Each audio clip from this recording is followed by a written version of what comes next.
Okay, so we are going to figure out how to look up a wage determination for someone who might be either bidding on a job or for a project that already exists and they tell us, hey, we're starting on this project.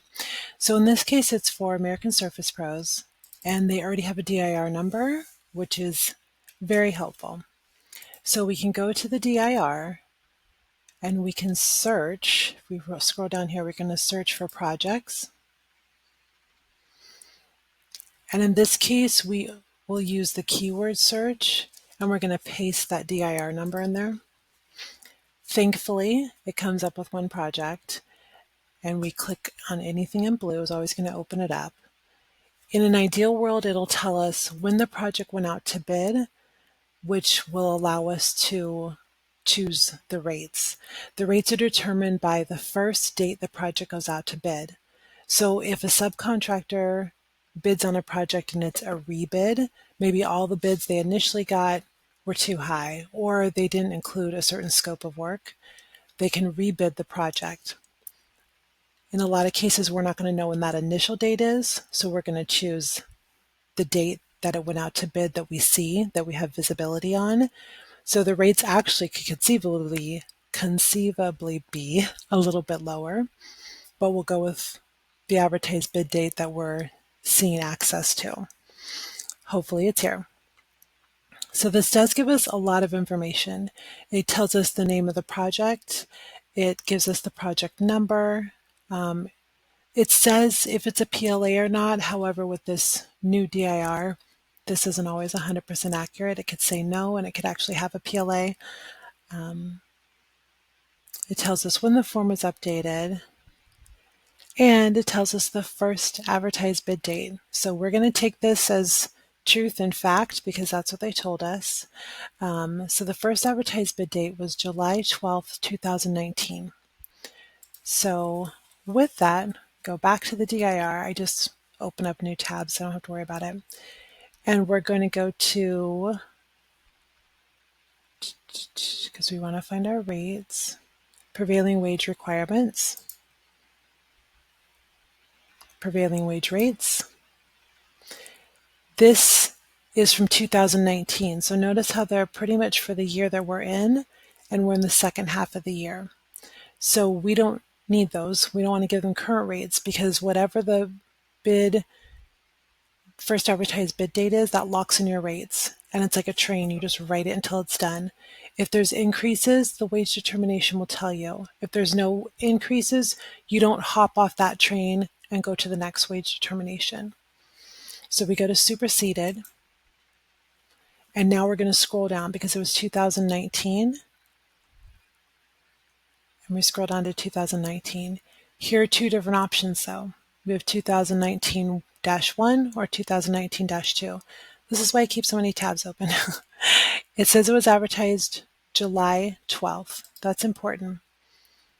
No, it won't tell us here. So we'll go down to 2019. July 12th, let's say we thought it was in the beginning of the year. So we're going to go to these prevailing wage. Sorry, go back. It actually is going to tell us the bid dates, what the range is. So this is from projects that had a first advertised bid date of March 4th to August 31st, which that July is in that date. So we'll go to the general prevailing wage determinations. Notice they have apprentice rates too. But right now our client has asked us for the wages for their general wage determination. And now we have the option to see all the rates from 2019-1 for that project that went out to bid in July. So our client is American Surface Pros. I don't know what they do. So I need to find out what their classification is. Since I don't have that right this moment, I will go in and just kind of show you what these have. So you'll always start from top to bottom when you're choosing rates, unless you know exactly where it is. And when you get more comfortable, you'll know to a certain degree where the rates are. So statewide, the rates are always the same, whether they're Northern California or Southern California.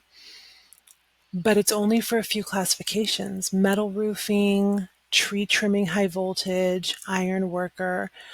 If you have a client that says that they install iron fences, your thought might be, oh, they're an iron worker. The nice thing is you can go here and you can see exactly what their scope is. You can see if they have certain holidays they need to be paid for. In California, some classifications need to be paid for Cesar Chavez Day. It's a holiday. You can see what their travel is, if they need to be paid mileage from the job site to the office, or if they or to the project, sorry, or if they need to be paid for tolls, or if they need to be paid for parking. It'll show you all of that. It's very, very helpful. It will also tell you if there's any increases, and that gives you an option to see when those increases went into effect and how much they were. That's the statewide, just short. So with this client too, we want to know where this project was. So I went back to the tab that had the project, and I'm going to see it doesn't have the location of it, Sacramento. So it's Northern California. So I'm going to go back here. I'm not going to need Southern California. I'm not going to need San Diego, but I will need Northern California. I might, if their classification is not listed there, I might need to go here to choose a county, and it said it was Sacramento, so then it would be, in this case, Sacramento County. That only shows a few classifications. Northern California, this only shows a few classifications, so it breaks it up a little bit to make it a little tricky. But this will give you labor, carpenter, cement mason, a lot of the more regular ones. And then when you choose that county from the drop down, that gives you an option to see like tile layer, inside wireman, just, I don't know the rhyme or reason, but it'll be different classifications. So I'm just going to go back and see what this sub did. If they were a labor, let's go with labor. If we click here in the blue, it tells us what the rate was, and this tells us the breakdown of the increase. So if they were a labor, so small, right? But it shows their group numbers.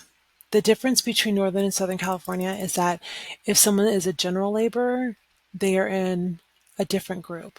In California, general laborers are in group 1. In Southern California. In Northern California, general laborers are group 3. So just a little something as you get used to it. You can do Control F on this for finding, and you could put in general and see what comes up, and that's going to give you a few options.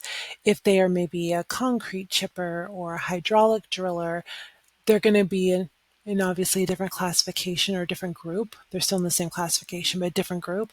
And then it'll tell you exactly how much they need to be paid. When it's Northern California, it's also broken up into different areas. So you'll want to go, where do they have their areas listed? There we go. So they have their areas listed down here. Area 1 are these counties: Alameda, Contra Costa, Marin. And then Area 2, which if it's, it was Sacramento or it was something with an S. I don't even see it here. So Area 2 is then a whole bunch of different counties. And so whenever in doubt, always Google it. What county is this city in? I thought it was Sacramento. Yeah, Sacramento. So then in this case, they would be Area 2 if they were a laborer. And so all of this doesn't matter. We go straight to here. And then depending on what their group number is, so if they're a general laborer, they were group 3. So there would be Area 2, group 3. And you can just kind of follow it along. Usually I will print these out and I'll highlight them. And it tells you what the base rate is, health and welfare, pension. But remember, they had increases. So usually I'll print this out, I'll save it on the drive. I'll go back to the rates, I'll go to increase, and now this gives me a whole bunch more. It tells you the locations. I'm just going to see if Sacramento's there. It is. So now I know this is applying to if my client is a laborer. And then it tells you all the increases: 2019, 2020, 21, 22, and it says there will be no further increases. So that's where the rate stops. So now that I've printed off that original rate sheet, that's when I then go in and I start adding in these allocations.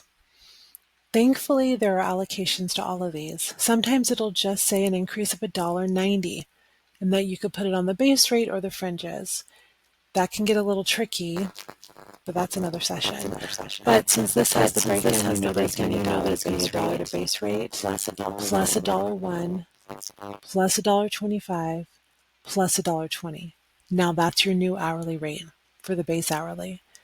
And then for health and welfare, you know it's 25 cents, 50 cents, plus 30 more, plus 30 more. Now that total is your new health and welfare rate. So we go back to laborers. We zoom in so we can see.